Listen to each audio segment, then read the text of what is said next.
Madame, mademoiselle, monsieur, bonsoir et bienvenue dans notre magazine Il était une fois. Merci d'être avec nous. Ce soir, il était une fois la mal-séparation. Jean-René Melreg, bonsoir. Bonsoir. Merci d'avoir accepté notre invitation. Alors, vous êtes psychologue, psychothérapeute familial et vous êtes également travaillez au service de psychologie clinique et différentielle de l'Université libre de Bruxelles. Et vous venez de publier aux éditions Paillopsy un livre intitulé La mal-séparation, dont le sous-titre est « Puisqu'on n'est pas séparés, pourquoi on n'est pas séparés alors qu'on n'est plus ensemble ?» Ma première question, elle est toute simple, Jean-René Melreg. Pourquoi avoir écrit un tel livre? Ah, c'est compliqué comme question. C'est-à-dire qu'en fait, on s'est rendu compte que dans les cabinets de psy, dans les bureaux d'avocats, dans les salles d'attente, il y a de plus en plus de ces hommes et de ces femmes qui sont dans des processus de séparation qui n'en finissent pas.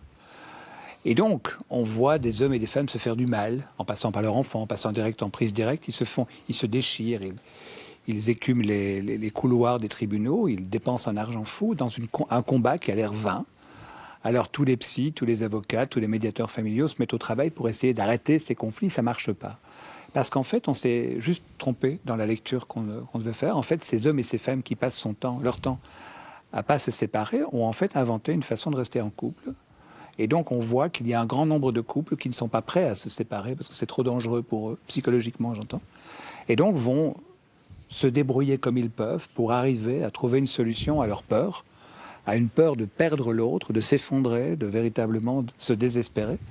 Et donc vont transformer leur relation, et plutôt que de s'aimer et de se caresser, ils se détestent et ils se déchirent, mais ils maintiennent quelque chose de l'ordre du lien.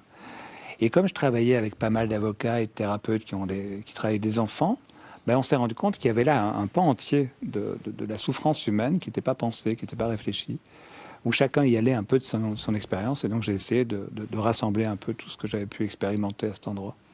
Vous avez le sentiment que la séparation aujourd'hui vraiment affecte profondément les enfants? Ah oui, parce que vous savez qu'on ne divorce plus par faute en Belgique. On ne peut plus dire c'est un mauvais mari, c'est une mauvaise femme. On ne peut plus. On peut par contre dire encore c'est un mauvais père, c'est une mauvaise mère. Et donc les combats conjugaux aujourd'hui, de temps en temps, se recyclent en combats parentaux.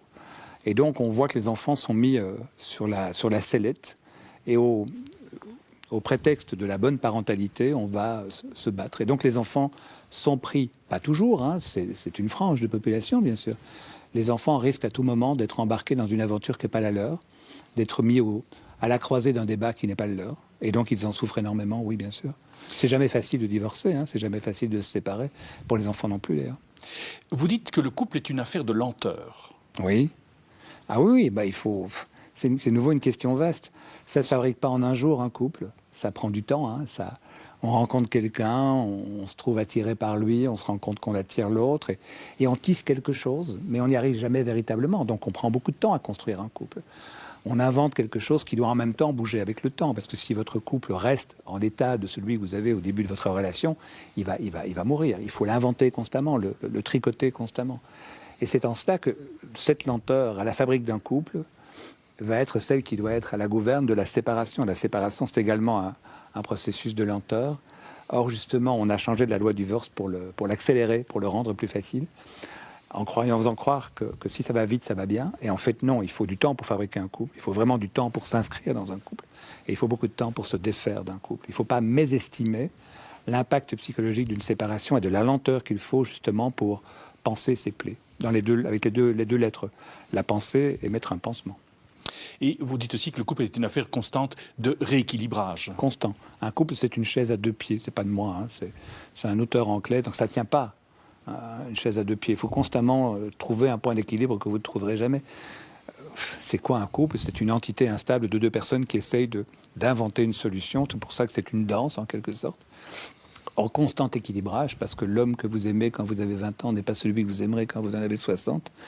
Parce que les enfants sont là, parce que le travail, parce que les amis, parce que la famille d'origine, parce que le corps de l'autre vieillit, change, évolue, parce que vous-même, vous changez, vous évoluez, vous vieillissez, parce que vous cognez toute une série de choses, et puis que c'est pas facile d'aimer la même personne tous les jours. Il faut donc réinventer ce sentiment d'amour. Donc c'est par essence même une entité instable qui cherche inlassablement un équilibre qu'il ne trouve jamais. Mais la force d'un couple, c'est pas cette instabilité, c'est justement de ne pas se laisser faire par cette instabilité.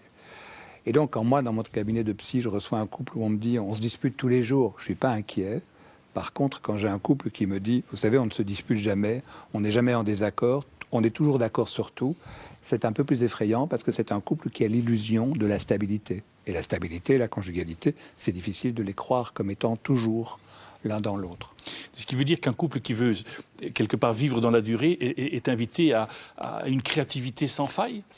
Pas sans faille, mais sans fin. Sans fin. Sans fin. Mais justement, il y aura des failles. Et donc, la qualité d'un couple, ce n'est pas le fait qu'il n'ait pas de crise. Loin s'en faut. La qualité d'un couple, c'est la capacité de les résoudre. Parce qu'il doit chercher sans cesse... On ne peut pas aimer quelqu'un de la même manière. Vous savez, c'est Balzac qui disait qu'il était plus facile d'aimer une autre femme chaque jour que de trouver chaque jour un nouveau compliment à dire à la femme que l'on aimait déjà la veille. Réinventer le lien amoureux. Alors, c'est naturellement un peu romantique ce que je dis. C'est-à-dire, il faut inventer une cohabitation. Comment emboîter son désir à celui de l'autre, comment emboîter son corps au corps de l'autre, comment maintenir ce sentiment amoureux, ce désir sexuel, cette tendresse, les jeux de l'intimité, les jeux de distance, c'est compliqué.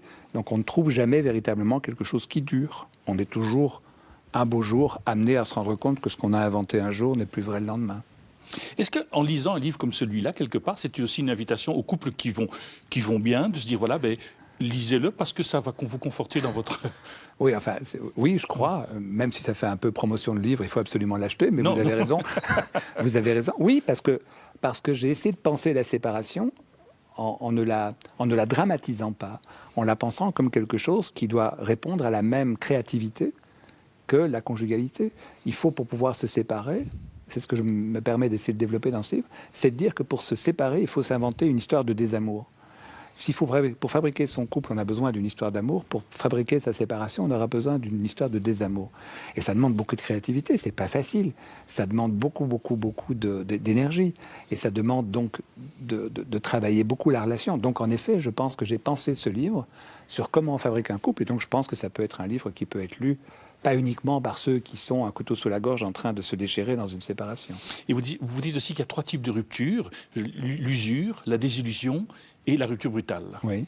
Vous voulez que je les déploie? Oui, légèrement. Alors l'usure, en 2 mots, ce sont des couples qui se sont très fort aimés et qui avaient tellement la conviction que leur amour était fort qu'il ne fallait pas s'occuper de son couple. C'était un couple acquis. Et puis ça a marché pendant de nombreuses années, puis un beau jour ça ne marche plus. Le couple est usé, il est érodé, il ne fonctionne plus. Et alors là, vous aurez à ce moment-là une rupture qui est triste, qui est nostalgique. Bon. La désillusion, c'est beaucoup plus dangereux sur le plan psychique, c'est quand tout à coup vous découvrez, au hasard du quotidien, que l'autre est un autre que celui que vous aviez imaginé de manière brutale. Comme une douche froide, si vous voulez, qui vous tombe dessus. Tout à coup, vous découvrez un pan entier de la vie de l'autre qui vous met en contact avec le sentiment que cet autre n'est pas celui que vous aviez imaginé, donc vous n'êtes peut-être pas celle que vous aviez imaginée, et le lien que vous aviez était peut-être illusoire.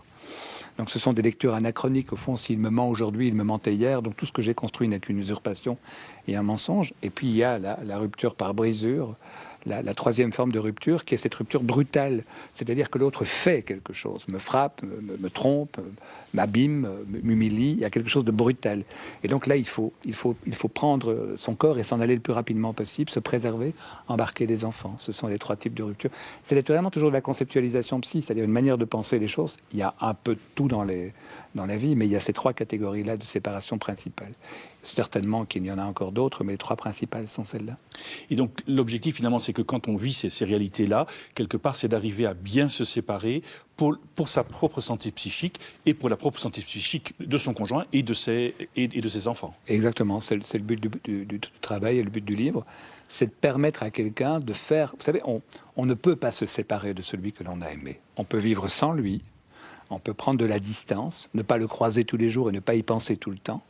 Mais il y a une place que l'autre occupera à l'intérieur de notre cœur qui est inaltérable.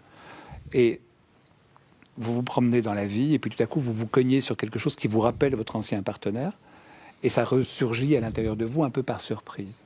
Et c'est là une bonne séparation, c'est quand ça peut surgir à l'intérieur de vous sans que ça vous tétanise. Alors pour les enfants, c'est très simple, quand les parents se sont plus ou moins bien séparés, ben eux, quelque part, c'est pas leur affaire à ce moment-là.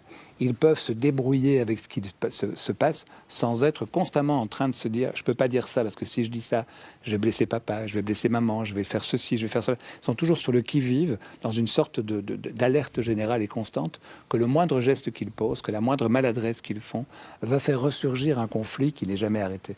Donc c'est vrai que pour leur santé à eux, ils peuvent pas être ados, hein.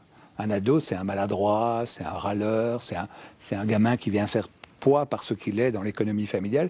Quand derrière, il y a un père et une mère qui sont constamment en train de se déchirer, il doit être dans la retenue, il doit être adulte avant l'âge, et c'est pas bon pour son déploiement. Jean Van Emmerich, merci d'avoir pris le temps de nous présenter ce livre qui vient de paraître aux éditions Paillot-Psy, La malséparation, pourquoi on n'est pas séparés alors qu'on n'est plus ensemble. Nous arrivons déjà au terme de notre magazine. Merci d'être resté avec nous. Au nom de toute l'équipe qui l'a préparé, il ne me reste qu'à vous souhaiter une excellente soirée. À bientôt.